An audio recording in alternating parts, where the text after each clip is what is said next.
Hi friends, 'ఇరుముడు' movie ఎలా ఉంది అంటే బాగుంది. కానీ ఇంకా బాగుండొచ్చు అని నాకు అనిపించింది. అదెందుకో మనం ఇన్ డెప్త్ రివ్యూలో తెలుసుకుందాం. మూవీ స్టోరీ ఏంటంటే, ఊర్లో ఏ అమ్మాయికి ఏం జరిగినా హీరో వాళ్ళకి హెల్ప్ చేస్తూ ఉంటాడు. అయితే హీరో వాళ్ళ ఊర్లో అమ్మాయిలు చనిపోతూ ఉంటారు. ఆ మిస్టరీని హీరో ఎలా సాల్వ్ చేశాడు, అండ్ ఆ మిస్టరీలో అయ్యప్ప మాలని ఎలా ఇంక్లూడ్ చేశారు అండ్ ఇంటర్లింక్ చేశారు అనేది ఈ movie story. First of all, Ravi Teja గారి యాక్టింగ్ అయితే బాగుంది. అనవసరమైన ఎలివేషన్స్ ఏం లేకుండా ఈ మూవీలో రవితేజ గారి యాక్టింగ్ అయితే చాలా బాగుంది.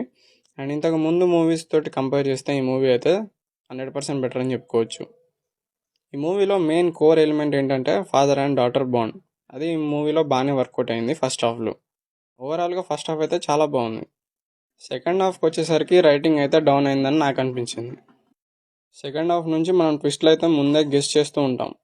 స్పాయిలర్ కాదు కానీ సెకండ్ హాఫ్లో ఒక డెత్ సీన్ అయితే ఉంటుంది. అక్కడ నుండి మూవీతో ఎమోషనల్ కనెక్షన్ అనేది చాలా తగ్గిపోయింది నాకు. తర్వాత మూవీ మొత్తం అర్థమైపోయింది, ముందే ప్రెడిక్ట్ చేయగలిగా. అండ్ ఆ తర్వాత లాస్ట్లో ఒక ఇరుముడి సీన్ ఉంటుంది, అది నచ్చింది. నా వరకు అయితే ఎమోషనల్గా కనెక్ట్ అవుదాం అనుకునే లోపు సీన్ అయిపోయేది. ఆ తర్వాత ఆ సీన్ నుంచి డిస్ట్రాక్ట్ అయిపోయేటోని.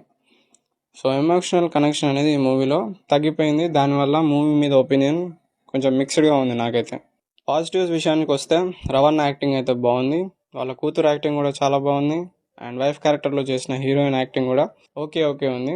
తన క్యారెక్టర్కి అంత స్కోప్ ఏం లేదు, కాకపోతే ఉన్న దాంట్లో అయితే బాగా చేశారు. సాయి కుమార్ గారి యాక్టింగ్ అయితే బాగుంది. ఈ మూవీ బాగాలేదని చెప్పట్లేదు కానీ మూవీ అయితే ఖచ్చితంగా మీరు ఒకసారి అయితే చూడొచ్చు. సాంగ్స్ అయితే చాలా బాగున్నాయి, రవితేజ గారి యాక్టింగ్ బాగుంది, ఫాదర్ అండ్ డాటర్ ఎమోషన్ కూడా బాగుంది. కానీ సెకండ్ హాఫ్లో ఆ రైటింగే కొంచెం డౌన్ అయిపోయింది. అది ఎందుకో అర్థం కావట్లేదు కానీ సెకండ్ హాఫ్ మంచిగా ఉంటే ఇంకా మంచి కలెక్షన్స్ అయితే వచ్చేటి అని నా అభిప్రాయం. నేనైతే సింగిల్ స్క్రీన్లో ఈ మూవీని అయితే చూశాను. మా దగ్గర థియేటర్ అయితే హౌస్ఫుల్ అయిపోయింది. మూవీలో కొన్ని లాజిక్లు అయితే ఉండవు. అవన్నిటి గురించి మీరు పక్కన పెట్టి మూవీ చూడండి, అప్పుడే మూవీ అయితే మీకు నచ్చుతుంది. నాకు డిసప్పాయింట్మెంట్గా అనిపించిన మ్యాటర్ ఏంటంటే, అయ్యప్ప మాల గురించి ఇంకా కొంచెం డీటెయిల్గా ఎక్స్ప్లెయిన్ చేసి ఉంటే చాలామంది కనెక్ట్ అయ్యేవాళ్ళనేది నా ఫీలింగ్. అయ్యప్ప మాల గురించి ఎక్కువ ఎలిమెంట్లు అయితే చూపించరు.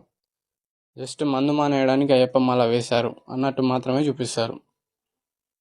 అట్లా కాకుండా మాల వేసిన తర్వాత స్వాములు ఎలా ఉంటారు, వాళ్ళు ఎన్ని ఇబ్బందులు పడతారు, ఇవన్నీ కూడా చూపించుంటే ఇంకా బాగుండేదని నాకు అనిపించింది. And thank you for watching this video. మీరైతే మీ దగ్గరలో ఉన్న థియేటర్స్లో ఈ మూవీని అయితే ఖచ్చితంగా చూడండి.